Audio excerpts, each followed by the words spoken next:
Hey boys and girls, this is Wild Man Willis here. I'm doing a review of Wonder Woman 84. Well, this movie was supposed to come out like around 2018, so it got pushed back and pushed back. Then the pandemic came and it got pushed back even more. So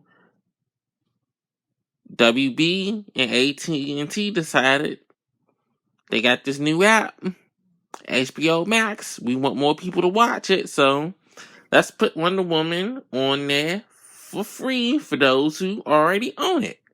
So that's how this movie got shown on Christmas Day. So it was a Christmas treat for a lot of people. Going, watching this movie and thinking back on it, it's not that great of a movie. It's nothing terrible about it. It's just nothing great about it. It's just average. And that is not good for a superhero movie in 2020.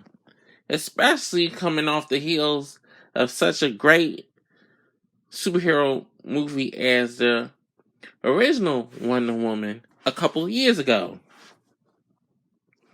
My problem with the movie is it's lacking a lot of Wonder Woman. And what they was going for was everybody liked the story of Steve, Trevor, and Diana in the original movie and their romance in the movie. So I guess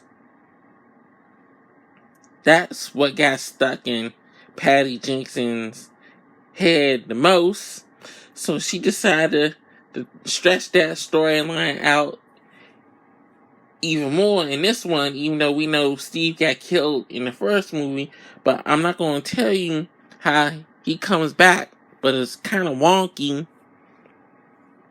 The main villain, Max Lord, is kind of wonky compared to how he is in the comic books. And basically, they turned Cheetah into the muscle of the movie. So, and she has kind of a weak motivation of why she does what she does. So, they should have really looked in some of the comic books, and maybe they should have used another female character as the main bad guy, Veronica Cale, which is basically Wonder Woman's Lex Luthor, and she has actual ties to Cheetah in the comic book, so that would have been a better plot device, and it would have made the movie more even, and would have cut a lot of stuff in the movie that was kind of what was the point in it.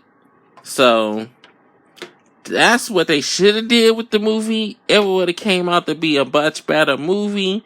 Two better villains for Wonder Woman to go up against. And it would have had a lot of more action in the movie. And it still would have fit with the 84 theme if they would have went with Veronica Cale. Because she is a businesswoman. So that would have been even more interesting. But it would have took out the Steve Trevor thing, which I think probably would have been a better idea. Or maybe they should have did just like they did on the old Wonder Woman show and just have Steve Trevor to be the great grandson of the original one, or grandson, and he happened to look like him, and call it a day. That's what I would have done instead of how they did it in the movie. That would have made more sense. So the movie we got could have been much better if they would have dug really deep into the Wonder Woman mythology.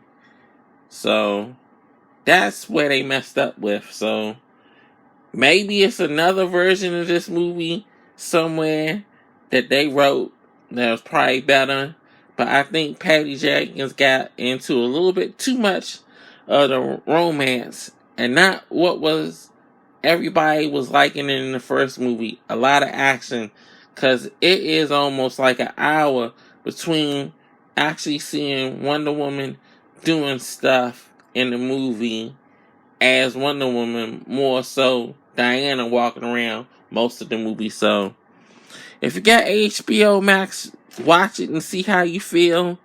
But if I would have went to the movies and paid $12, $13 for this movie, I would have been disappointed. So that's my review. This is Wild Man Will signing off. See you next time.